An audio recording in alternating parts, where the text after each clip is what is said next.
Lena lived by a single, rigid mandate: be the best or be nothing at all. Her workspace was a grid of absolute precision. Every graded paper stacked on her desk bore the same mark: a perfect score, written in sharp, clean ink.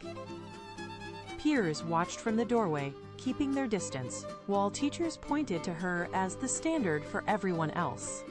Lena sat motionless, her eyes tracing the lines of a textbook. She reached out, adjusted the angle of her pen by a millimeter, and waited. A single typo on an essay was not a mistake. It was a crack in the glass. It was a ruined week. She kept her back straight and her gaze fixed forward, treating her success as a wall built to keep the world from seeing the tremors in her hands. When the pen scratched against the paper, she paused, breath held, listening to the silence of the room. She was terrified of the moment that silence would break. She viewed every perfect assignment as a shield, but the weight of maintaining that barrier was becoming a physical burden. She did not look up. She simply turned the page and started again, terrified that if she stopped for even a second, the entire structure would collapse. The school bulletin board was pinned with the announcement: a citywide baking competition. Lena did not hesitate. She signed the sheet, her signature sharp and perfectly centered. She needed a partner. Her eyes scanned the room and settled on Mia. Mia was the polar opposite of a calculated plan. She spent her weekends in her grandmother's kitchen, hands deep in flour, treating every burnt crust as a necessary lesson in heat and time. When the teachers paired them, Lena stood by the door, her hands clasped tightly behind her back. Mia walked in, wiping flour from her palms onto her apron, whistling a slow, offbeat tune. She dropped her heavy bag of supplies onto the table with a loud thud. Dust motes rose into the air and settled on Lena's pristine notebook. Lena watched the dust fall, her fingers twitching at her sides. She turned toward the kitchen station, her movements stiff and measured. Mia followed, humming, tossing a bowl into the sink with a metallic clang that echoed through the quiet room. The competition was 3 days away. They stood at opposite ends of the counter, the distance between them filled with the scent of unbaked bread and the friction of two entirely different worlds colliding. The first practice session began at dawn. Lena laid out her tools in a perfect line: scale, measuring spoons, and a notepad for timing.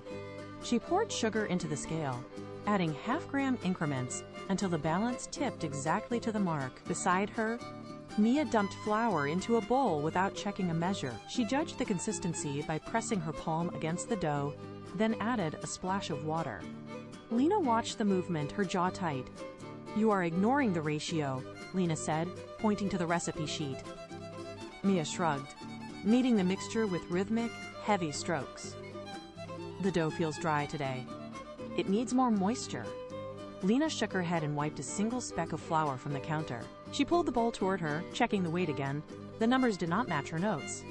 She grabbed a spoon to scrape away the excess, her movements jerky and fast. Mia reached out to stop her, but Lena stepped back, shielding the bowl.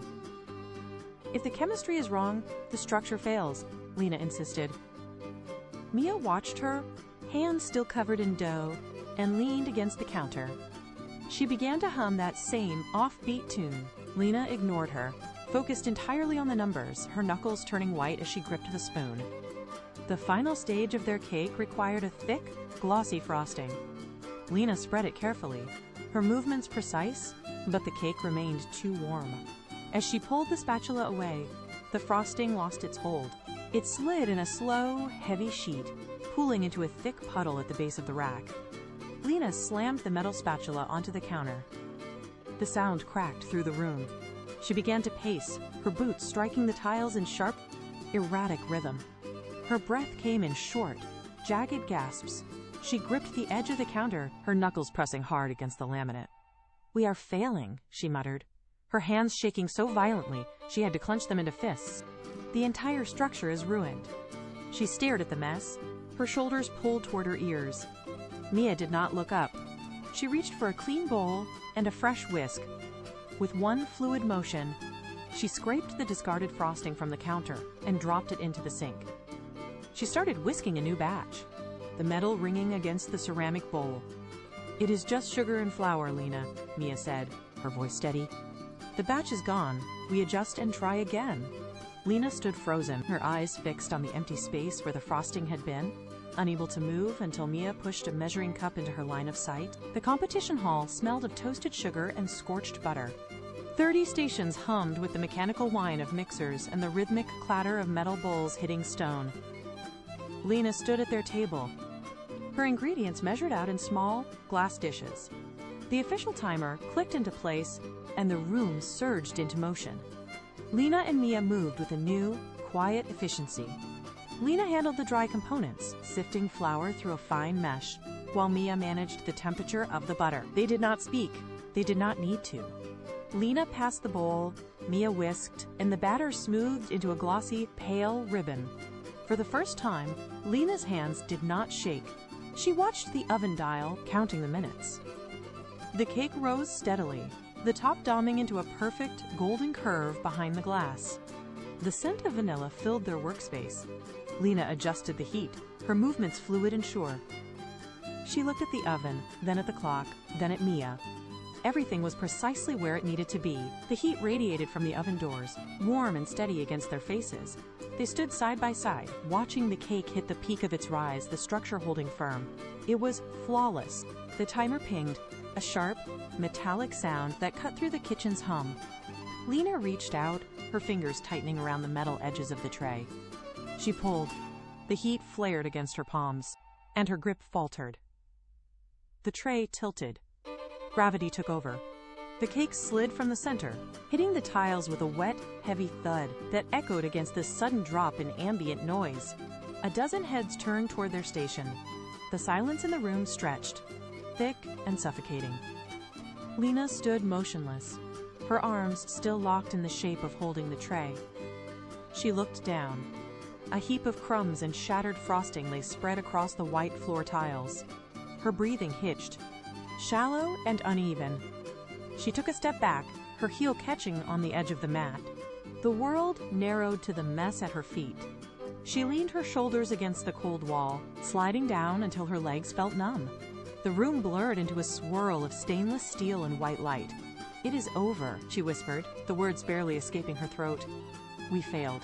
She pressed her palms into her eyes, blocking out the sight of the ruined work, waiting for the floor to swallow her whole. Mia did not glance at the floor. She did not acknowledge the ruin. Instead, she grabbed a fresh, heavy mixing bowl from the shelf and shoved it into Lena's chest. The impact forced Lena to gasp and sit up. "Move," Mia commanded, her voice cutting through the lingering silence. "We have 40 minutes. Pick up the whisk." Lena stared at the empty bowl, then at Mia's face, which held no room for pity. She gripped the metal rim and scrambled to her feet. They abandoned the organized station. Flour dusted the floor as they moved in a blurred, jagged rhythm. There was no time to sift. There was no time to measure. They dumped ingredients into the bowl by eye. Lena cracked eggs with one hand, letting shells fall and ignoring them. She whipped the batter with wild, uneven strokes, splashing droplets onto the counter. Mia grabbed the flour, tossing it in without weighing it, her movements fast and careless. They worked as if the kitchen were burning. They ignored the stares of the other teams. The batter looked lumpy, the ratio seemed wrong, but they did not stop to check. They slid the tin into the oven with seconds to spare, their chests heaving, the surface of the cake already bubbling in the heat. The oven timer buzzed again, shorter and sharper. Lena pulled the tin out. It was lopsided, the top rising in a jagged, uneven peak. Frosting smeared across one side in a thick, messy streak. It looked nothing like the entries surrounding them. Lena set the tray down on the table, her hands remaining locked at her sides. She could not bring herself to touch it. The judges moved down the line, their pens scratching against clipboards.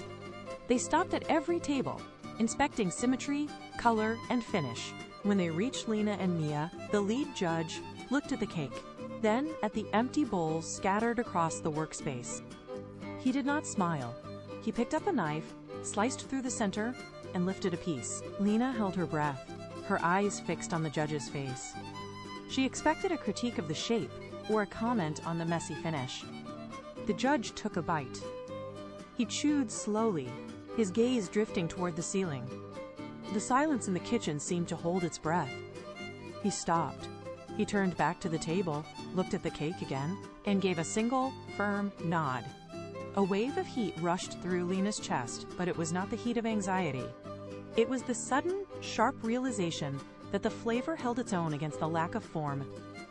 The judges retreated to their podium, their clipboards heavy with notes. Lena stood stiffly, her fingers gripping the edge of the counter. When the announcer's voice rang out, calling their names for second place, a cold ripple of disappointment hit her. Her instinct flared. Second was just the first loser. She looked down at her hands, still stained with flour, then back toward the floor where the first cake had shattered. The memory of the mess was still vivid, a stark reminder of what she had lost. Then she looked at Mia. Mia was not frowning at the silver ribbon. She was beaming, her eyes bright, clapping as if they had won the world. Lena watched her and felt the tension in her own shoulders finally loosen. Without that crash on the floor, they would have had nothing to present at all. The lopsided cake was not a failure of character. It was a testament to their speed and their choice to keep going. She took a breath, stepped away from the table, and walked toward the stage. She did not look back at the floor. She kept her head up, her stride steady, and accepted the result not as a defeat, but as a hard-won victory of persistence. The ceremony lights dimmed, and the kitchen returned to a quiet hum. Lena and Mia returned to their station, the counters covered in a fine layer of dust and dried batter. Lena picked up a damp cloth and began wiping the surface, moving in slow, rhythmic circles. She stopped near the spot where the first cake had fallen. The tiles were clean now, but the memory remained, no longer a source of panic, but a point of reference. She looked at the whisk in her hand, then set it firmly into the drawer. "I used to think mistakes were the end of everything," Lena said, her voice steady. "I see now they were just the start." Mia reached over, handed her another clean towel, and nodded. "Exactly," she replied. Lena took the cloth. She stopped checking for imperfections in her work. She stopped pacing when the frosting slid. The obsession that had driven her for years had simply evaporated, replaced by the quiet confidence of knowing she could recover from anything. She looked at her hands, then at the empty space where the competition had unfolded.